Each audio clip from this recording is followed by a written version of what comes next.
Hey everyone, it's Ace coming at you live with another celebrity news update. This story is pretty interesting. Wealthy brothers, secret predators, the rise and fall of the Alexanders, accused sex traffickers. Siblings Oren and Alon and Tal Alexander face 20 federal counts of conspiracy to commit sex trafficking and sex trafficking by force, fraud, or coercion.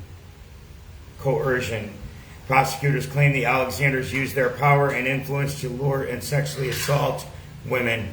The brothers have pleaded not guilty to federal and state charges and deny liability in dozens of civil sexual assault lawsuits. It felt like a fairy tale. That's what Maria Suska, 40 years old, a nurse who immigrated to the U.S. from Poland when she was a teenager, remembered thinking when, after years of focusing on work and not her social life, she met a charming and handsome real estate broker named Oren Alexander on Facebook in April of the year 2014. They met for dinner at a restaurant in Miami, and within hours, he was leading her by the hand into a darkened room at the Villa Casuarina Hotel, formerly the Versaco Mansion in South Beach. But Suska's romantic dream turned into a nightmare after the couple's first embrace. She claims that her date that night turned violent, according to a report she filed with Miami Beach police last year. He grabs me, turns me around, and starts aggressively kissing me, she recalls in an interview with People. Startled, Suska says she assumed that her date was nervous and politely asked him to calm down. But that only seemed to excite him more. Wow, that sounds like a movie. She says, the more I resisted, the more he got aggressive. His eyes changed, and he started undressing me and pushed me down. Then he raped me, she says. When it was over, Suska says, she looked up and saw her attacker smirking as he said coldly, "That was good." A decade later, Suska is just one of dozens of women who have accused Oren, 37 years old, as well as his twin brother Alon and older brother Tal, 38 years old, of sexually assaulting them. The inseparable siblings had been social fixtures in Miami, New York, and Aspen, where they wielded power, access, and money in the luxury real estate market. But by night, federal prosecutors allege the brothers worked together and with others known and unknown to repeatedly and violently drug, sexually assault, and rape dozens of victims. By the way, my source is people.com, if you want my source for this information, dating back to their high school days in Miami. Authorities claim the Alexander brothers had been sexually assaulting women alone and sometimes as a group, and grew more emboldened after they all moved to New York by the year 2009, at times videotaping their non-consensual encounters with women and eventually allegedly trafficking women for sex during stays in the Hamptons and Mexico. In pre-dawn raids on the brothers' homes in Florida, FBI agents and police arrested Oren and Alon and Tal on December 11th in the year of 2024. Between them, they have since been charged with a total of 20 federal counts of conspiracy to commit sex trafficking and sex trafficking by force, fraud, or coercion, including 2 charges involving a minor in the Southern District of New York. In addition, Oren and Alon have also been charged with sexual battery of 3 women in Florida. In videotape of Alon being informed by Miami Beach Police Department detectives that he is being arrested, he responded, for which incident? I'll read that again. In addition, Oren and Alon have also been charged with sexual battery of 3 women in Florida. In videotape of Alon being informed by Miami Beach Police Department detectives that he is being arrested, he responded, for which incident?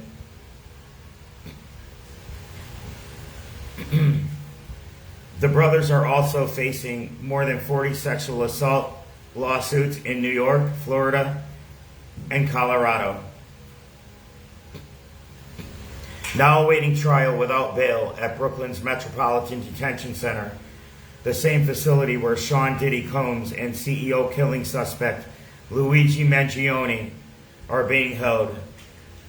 The Alexander brothers maintain their innocence on all of the criminal charges and have denied liability in all of the civil suits. Wow, this sounds crazy.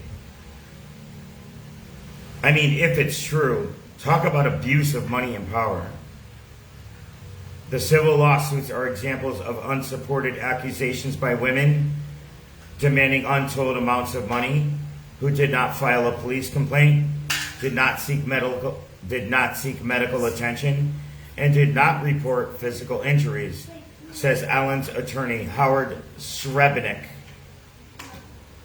They offer zero forensic evidence that they were drugged or that Alon sexually assaulted them, and they fail to identify anyone on the planet Earth who corroborates their stories, said Srebnick. As for the federal criminal case, Srebnick claims Alon passed a lie detector test and truthfully declared that he never drugged any women nor had sex with any women who he believed was drugged. I'm going to read that one again because I have a question. If that's true and he passed a lie detector test, why is he being held without bail? They offer zero forensic evidence that they were drugged. These women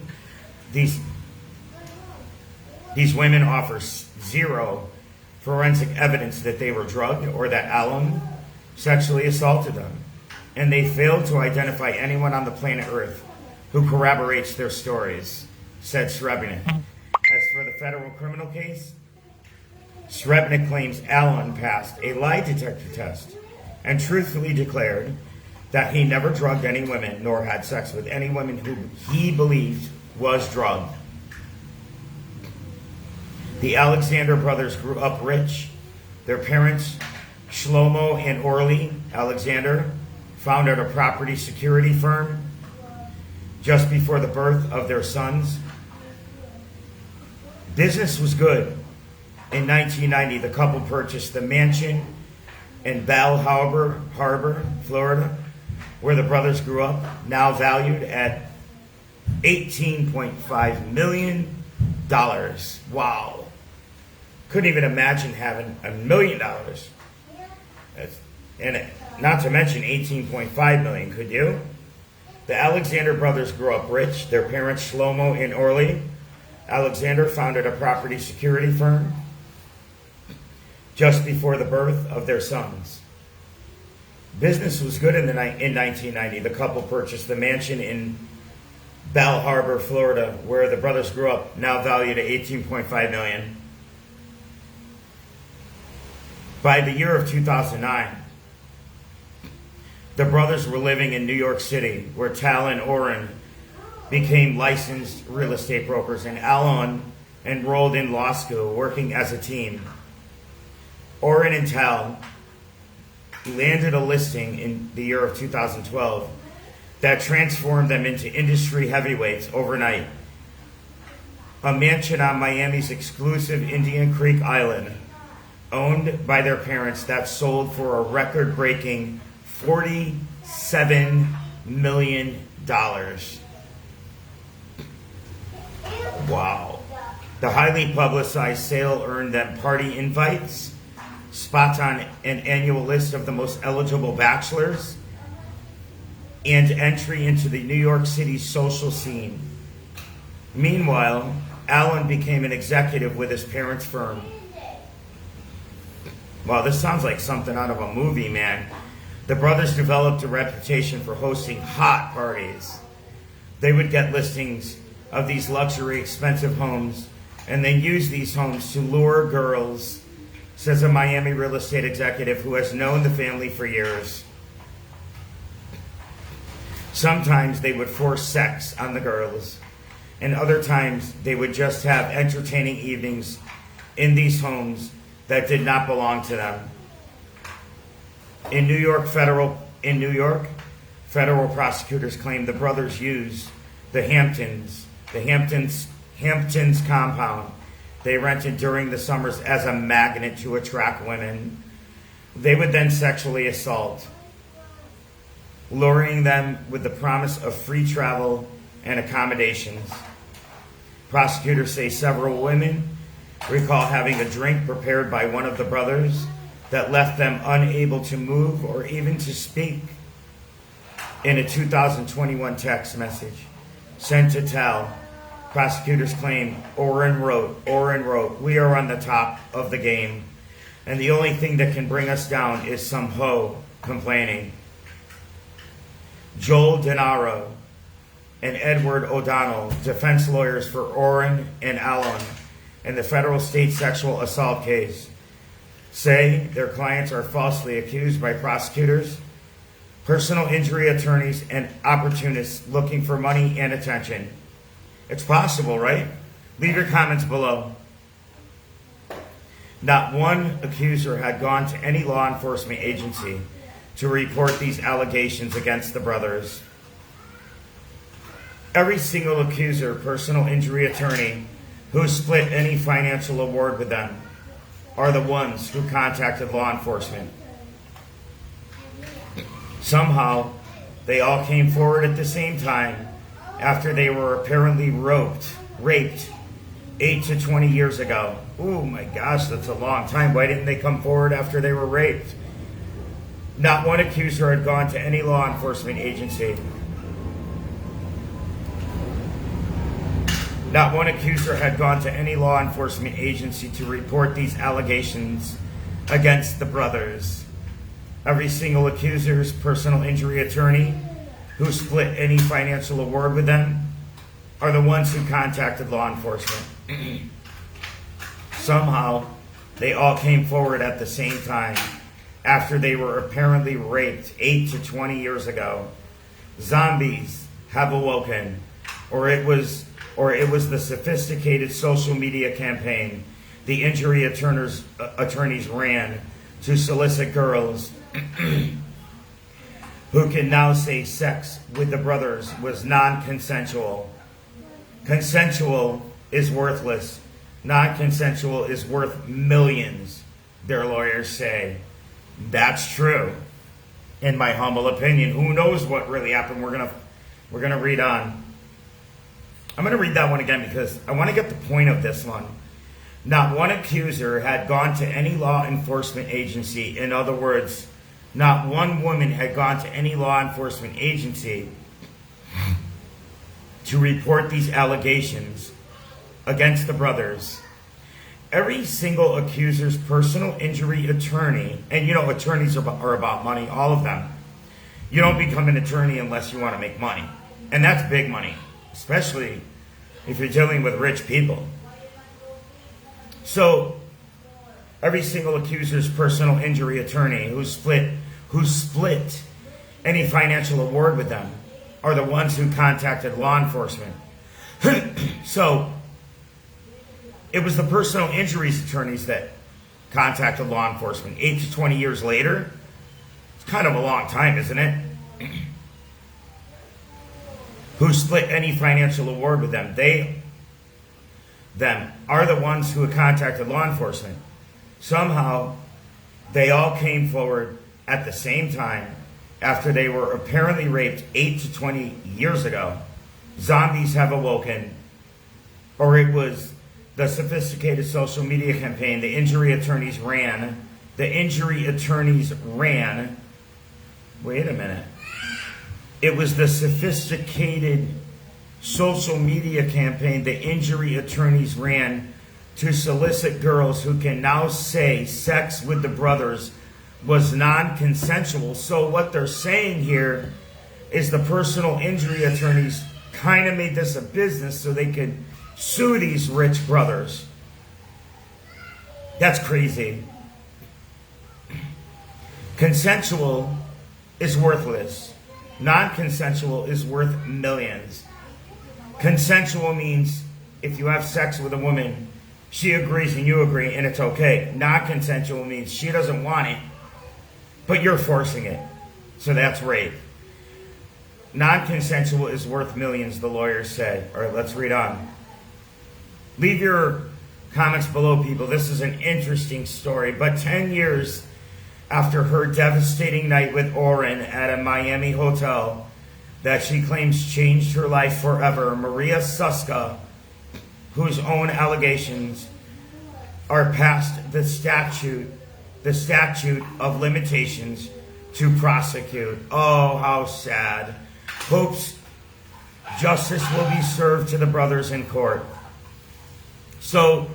But 10 years after her devastating night with Oren at a Miami hotel that she claims changed her life forever, Maria Suska, whose own allegations are past the statute of limitations to prosecute, hopes justice will be served to the brothers in court. I lost so many years of my life, and all this time they've been walking free, partying and doing the same thing to other girls, she says. Finally, they will get what they deserve. Let's see what happens with this one, folks. Leave your likes, shares, and comment, because, you know, who knows what really happened. But if one of the brothers passed the lie detector test, what does that mean? What does it really mean? Leave your likes, shares, comments. Leave your comments about this. And let me know if you think these women are telling the truth or not. I would love to know the truth. So, rich brothers, big money, big real estate, and luring women, dragging them into their awful web of sex. Is that what it is?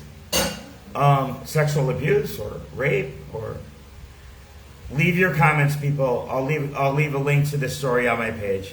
Peace out until the next story.